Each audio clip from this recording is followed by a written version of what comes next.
Hi, I'm Ed. I'm going to be doing a demonstration today of how to do some basic testing of antennas, how to use this tin can adapter to mimic your grounding if you were holding a handheld radio. Over here we have a dipole, and we can do it both vertical, horizontal, different things. Right here we have a NanoVNA, and that's going to allow me to test the SWR, which we will go over. In the SWR, we're really looking for a number anywhere below 1.5.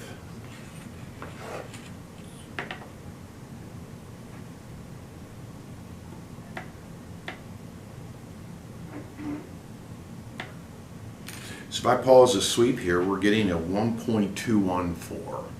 And what that means, the SWR, is very simple. Anything below 1.5 is a good number. Anything above that is bringing resistance to the output. So if you're pumping out X amount of watts, it's going to reduce that a little bit. Again, then there's the gain of the antenna that will matter after that. So there's a couple parameters we look at. So I'm going to pull here my little cheat sheet, and a couple of these. This is your standard, what we call rubber duck, and that we're going to use to put on the can. And what that's designed to do, and I got this from another person, you hold the can, which gives you the ground. We're going to put the antenna here and then put it into my adapter. Now, I've already preset this device for a start frequency of 444.6 megahertz and a stop frequency of 449.7 megahertz. And that is the N3ST repeater, and that is located in and about the Towson-Timonium area. Now, what that means is we're testing the 70 centimeter band, only because I don't want to bring long antennas here to do the test, but it's the same. And then we're going to talk a little bit about gain. So what the gain does means this. You're going to notice on some of these rubber ducks, they're actually a negative gain and a negative, very high SWR. So we'll see that in some of our data here. The other thing is a longer antenna, like this, the folding, that will give you some of the best results that I found. In between, the cheaper, or the one that comes standard, would be the next replacement up, and that would be similar to an 8 wave, or a quarter wave, sorry, and this would be similar to a half wave, depending on which frequencies you're looking at. And your gain is anywhere from a 1.2 dBi in a quarter wave to a 2.14 dBi on your half wave. So again, a lot of these things you need to look up like I've done. I don't remember them. Got it right here on my cheat sheet, so that's good. So what we're looking at here is this antenna here is rated a gain of over 3 dBi, which literally doubles the output. So in my case, either the 4-watt Baofeng or the 5-watt Explorer the QRZ1 Explorer will give you 5 watts. So then we're effectively, hopefully, doubling that, which has been giving me 10 miles to the repeater with a good line of sight. The rubber duck, we really haven't tested out close, but we know it's pretty difficult to get a 10-mile range out of these. But the SWR is just way higher, more resistance to the flow.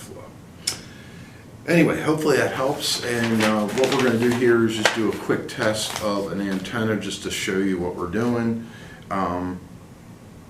Again, I'm going to unpause my sweep, and now I'm going to show you that it's going to move up and down. Let's try it this way. Alright, to get our up and down. Now this one right now is showing a 2.0. So again, we're just showing you a vertical implementation, a horizontal. Now, can we do better than that? I don't know. Let's do some testing. And what we can do is let's just try, look at that. So we're now down to a 1.074. What I'm trying to get out of this is we can use a lot of nice tools, very inexpensive tools. There are very expensive tools. You could spend $500–600 if you're in the real business. You could be spending $250,000. But again, here we're just giving you an example of tuning your antenna in both a vertical, dipole, all that can matter. So I hope that was what we were getting out of this. Now the next thing, we're going to go ahead and pause my sweep, undo this, and now we're going to do to the antenna.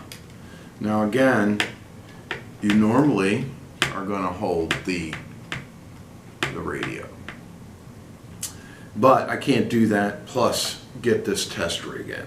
So again, it's just a coffee can. It's taped from the bottom so you can't hurt yourself.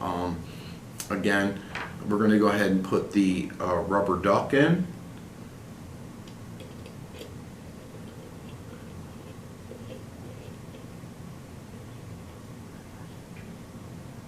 Again, you got to really make sure. Now the next thing you're going to notice is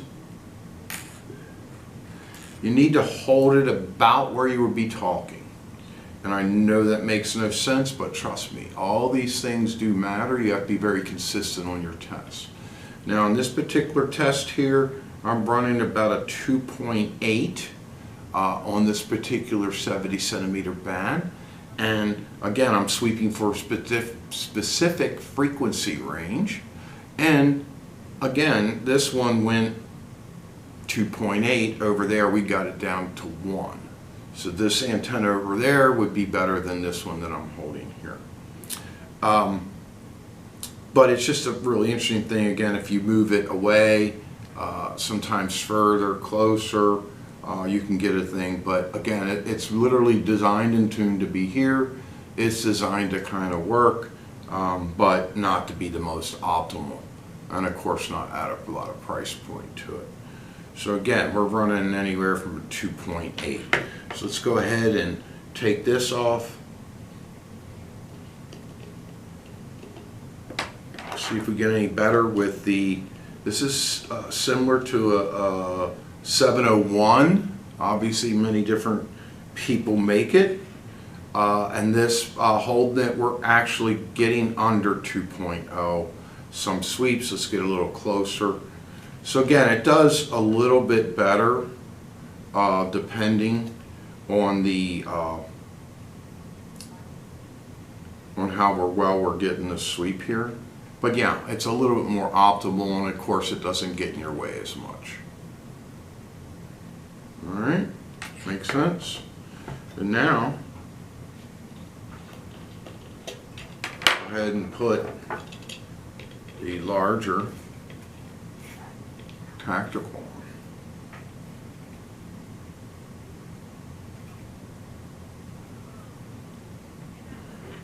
Now even before I've extended it, I'm already down to a 1.4, and I have not extended it out.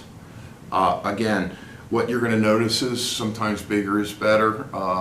These are really nice. They even work folded, but if you were to extend it, I am able to get 10 miles on a handheld. And again, I can tell you this came from Temu, and it's a Yini Tony. And again, this device here will prove it. Again, we're definitely getting a 1.4, 1.4s, which is really nice. So again, simple tools, do some simple testing, all fun and good, and a little bit of STEM. Trial and error, see what works. Great way to test what you bought. Great way to ask your retailer to send you a new one. Now this one should have worked. It has a major problem with the 2 meter band where it runs infinity, which means it's a short meaning somewhere in this half here, it's just not working. Wow. That's crazy. Ooh. That's where, wow. Okay, so the SWR here is reading at a crazy 70 to 69. And again, you know, we're trying to be honest here, but yeah. So on the other band it reads infinity. That means it's a short. So this guy's no good at all. And we'll document that. And the vendor's been really good because they like how I test, and you know, I can prove to them, and they obviously don't want bad things either. So that's about it. My name is Ed, KC3YFZ, that's Kilo Charlie 3 Yankee Foxtrot Zulu, and I'm with the BARC, which is the Baltimore Amateur Radio Club, and we're here to help people learn about ham radio, show you how much fun it is, a lot of physics, learning, great for young people, great for old people, great for people like me that just like to learn something new and experiment. So hopefully that gave you a nice little overview, and we'll follow up with some other add-ins on this video. Thank you very much.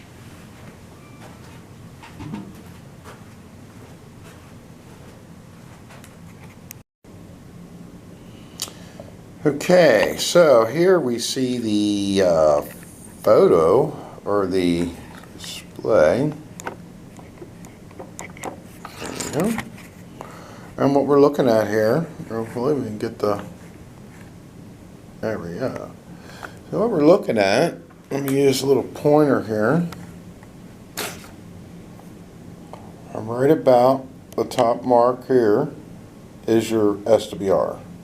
So we can see on the little dipole here that in that V or invert it gives you a really nice reading.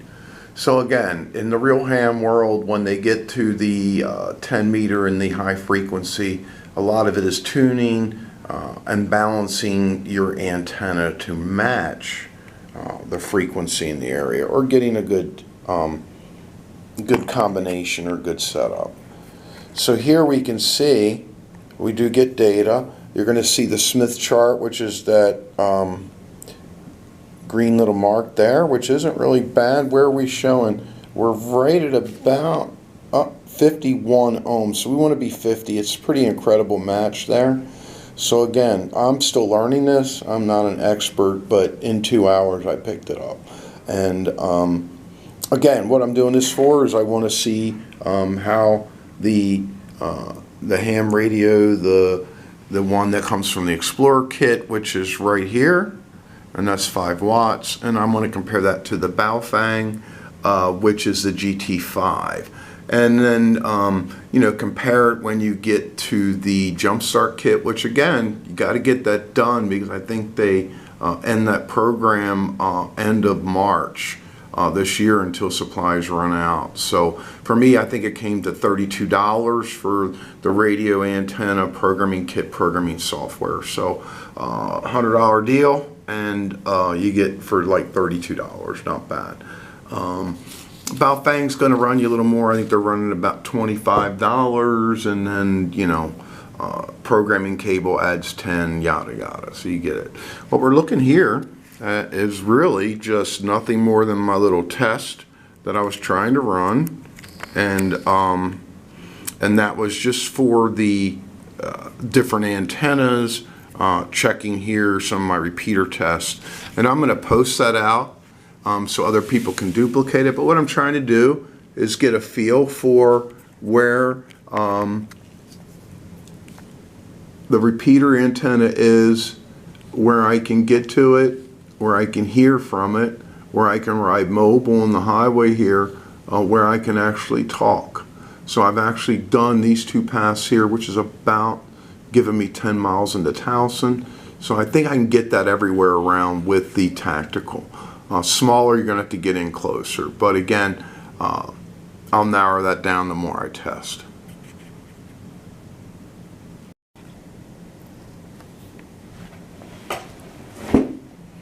See if I can block this glare a little bit. All right, there we go. So what we're doing is we're going to look at these 2 numbers here. We're looking at the Smith is your ohms, and above that is your SWR, and I'm going to change this now. So I'm going to V pattern. Now I'm going to go straight across, horizontal, and back away, and still not bad. Now we're going to do straight up, both together. And again, it went to 4.3. And you notice that our ohms went away. And all I did was move both antennas up. They're about 1 inch from each other. So you can see the rig. Now I'm going to do that up and down, vertical. So again, matching the different wavelengths. For high frequency, they seem to like horizontal, but there's different ways to mount and there's different ways to test. So again, I hope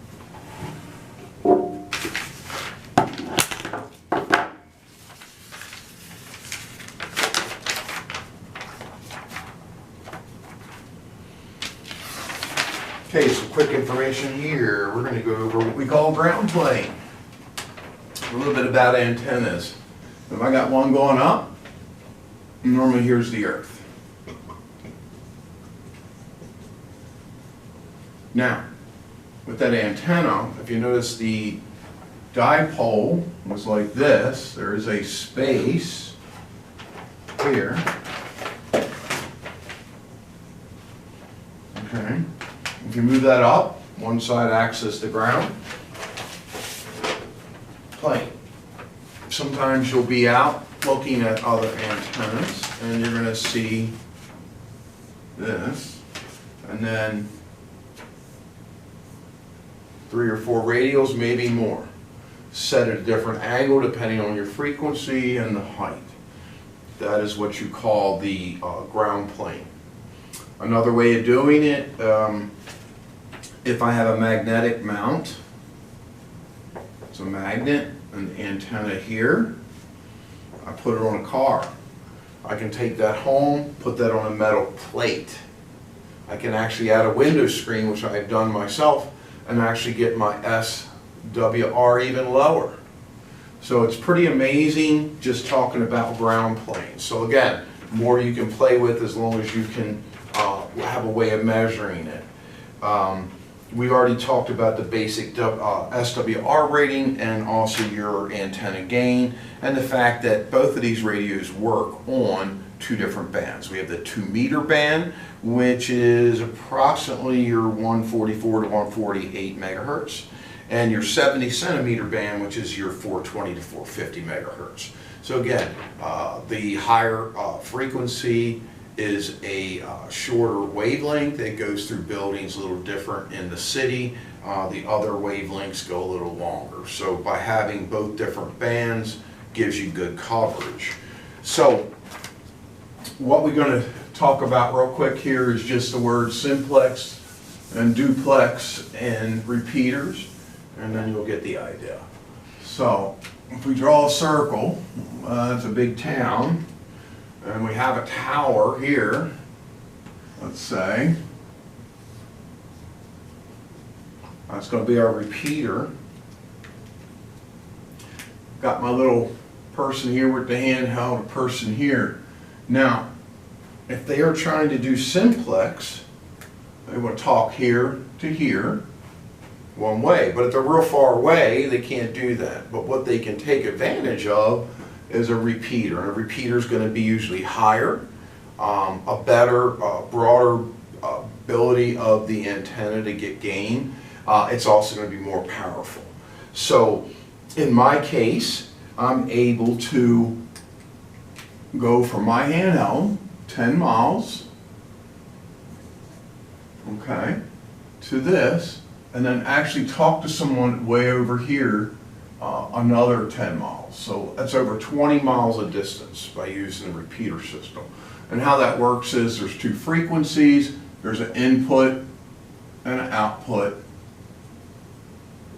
and all that gets programmed into your radio. So you can program it from the front part, but you really want to use the cable and the computer to do your coding. Now what I'm doing is trying to go around the different parts of town to see if I get a really good connection, and then I can kind of guarantee everybody by going the most cheapest route will get some good service out of it. So that was the whole reason that drove me to do all this work. but it is an educational experience, and I think it works quite well to hopefully get you into maybe getting your license. We do offer video training, 25 hours of video training at your pace. Younger people, we can get that price down pretty low, and I'm going to work on getting it down to 0. So if you want to get into electronics, great way to do it. I'm here at the great Baltimore County Public Library in Owings Mills, and you can see, grabbing me a book on Teach Yourself Electricity and Electronics, because I'm always learning, and I hope all of you are always learning. Get the mind exercise as much as you exercise your body. Have a great day.